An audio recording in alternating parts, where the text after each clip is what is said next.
What you need to know about coronavirus on Sunday, May 3rd. A version of this story appeared in the May 3 edition of CNN's Coronavirus, Fact vs. Fiction newsletter. Sign up here to receive the need-to-know headlines every weekday. Expect a barrage of reopening announcements in the coming days. A majority of U.S. states have begun easing social distancing restrictions even as pandemic experts say lifting lockdowns now will be destructive without increased testing capacity. You're making a big mistake, a disaster preparedness specialist told CNN. It's going to cost lives. Lockdown protests have spread across the United States in past weeks. In the United Kingdom, meanwhile, police have issued thousands of fines to people flouting the rules, and in Germany, activists have gone to court to challenge the country's ban on gatherings. While some U.S. governors may dismiss scientists and reopen, many people and businesses are staying put. In Georgia, restaurants got the green light to reopen last week, but the owners of more than 120 popular eateries have kept doors closed because the risk is too high. Several European countries have also started easing restrictions this week, but more cautiously. Spaniards, for example, were finally allowed to go outside yesterday to run, cycle or walk after being cooped up in their homes for 7 weeks. In much of Germany, people are now allowed to use public transport and go to stores, but only if they cover their mouths and noses. In Oklahoma, by contrast, one city nixed its rule requiring face masks after threats of violence were made. You asked. We answered Q. What is contact tracing? How does it help stop a virus? A. Contact tracing tracks down anyone who might have been infected by a person who was recently diagnosed, so they can quarantine themselves and prevent further spread. In contact tracing, public health staff work with a patient to help them recall everyone with whom they have had close contact during the time frame, while they may have been infectious, the U.S. Centers for Disease Control and Prevention said. Send your questions here. Are you a healthcare worker fighting COVID-19? Message us on WhatsApp about the challenges you're facing, +1 347 322 0415. What's important today? What if a vaccine is never found? The race to develop a coronavirus vaccine has consumed time and money. But despite optimism from political leaders about human trials already underway, many experts fear that no vaccine might ever be developed. If a vaccine can't be produced, life will not remain as it is now.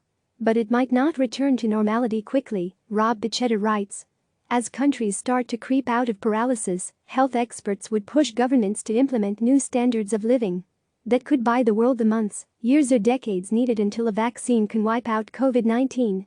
Warren Buffett vows that the U.S. will recover. During a shareholders' meeting yesterday, the 89-year-old billionaire discussed previous times of hardship, the Cuban Missile Crisis, the Cold War, 9/11s and the Great Recession. Every time it seemed that times were bleak, Buffett said, America eventually recovered. Buffett struck a defiant tone even as his company, Berkshire Hathaway, posted a nearly $50 billion net loss in the first quarter, its biggest ever. The losses reflect the wider misery of the U.S. economy right now. 30 million people have filed for unemployment benefits, millions of small businesses have requested loans to stay alive, and second quarter economic output could decline by 40%, economists say. Engineers, chefs and waitresses now farming in the UK. Daniel Martin is a civil engineer. Or rather he was, until furloughed in the wake of the pandemic. Now he works on a farm. He figured it would be better than sitting on his couch all summer. As COVID-19 cases surpass 180,000 in the UK, British farmers have lost the Eastern European migrant workers who normally harvest crops. With thousands of Brits out of work, it has become government policy to lure citizens into the fields. Mick Creever and Nick Robertson report. Infections keep spiking in Russia. Russia reported 10,633 new coronavirus cases today, another single-day record. The country has seen 4 consecutive days of record increases, bringing the total to 134,687. Just weeks ago, the Russian President Vladimir Putin radiated confidence about his government's response, reassuring his citizens that the situation was under control thanks to early intervention measures. That mood has decidedly shifted. This week, Putin struck a much more somber tone, admitting there wasn't enough personal protective equipment for medical workers. The situation is still very difficult, he said, according to the Kremlin. We are facing a new, and perhaps the most intense stage in countering the epidemic. On our radar, governors, mayors, and President Donald Trump are eager to reopen the U.S. economy. But childcare, or the lack of it, could be the X factor in determining when that will happen. A sixth religious sister at Our Lady of the Angels Convent in Greenfield, Wisconsin, has died of COVID-19. Boris Johnson names his new son after doctors who saved his life. Man who lost mom to COVID-19 thanks nurse who arranged for them to video chat one last time. A travel photographer in self-quarantine escaped her apartment.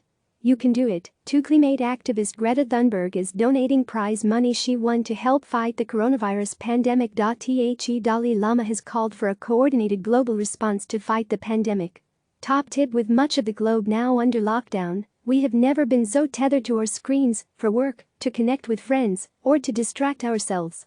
So here are some tips on how to protect your eyes. Blink rather than touch your eyes. Use drops if your eyes feel dry. Turn your devices to night mode in the evening. Try the 20-20-20 approach: for every 20 minutes spent staring at a screen, take a 20-second break and look 20 feet in front of you.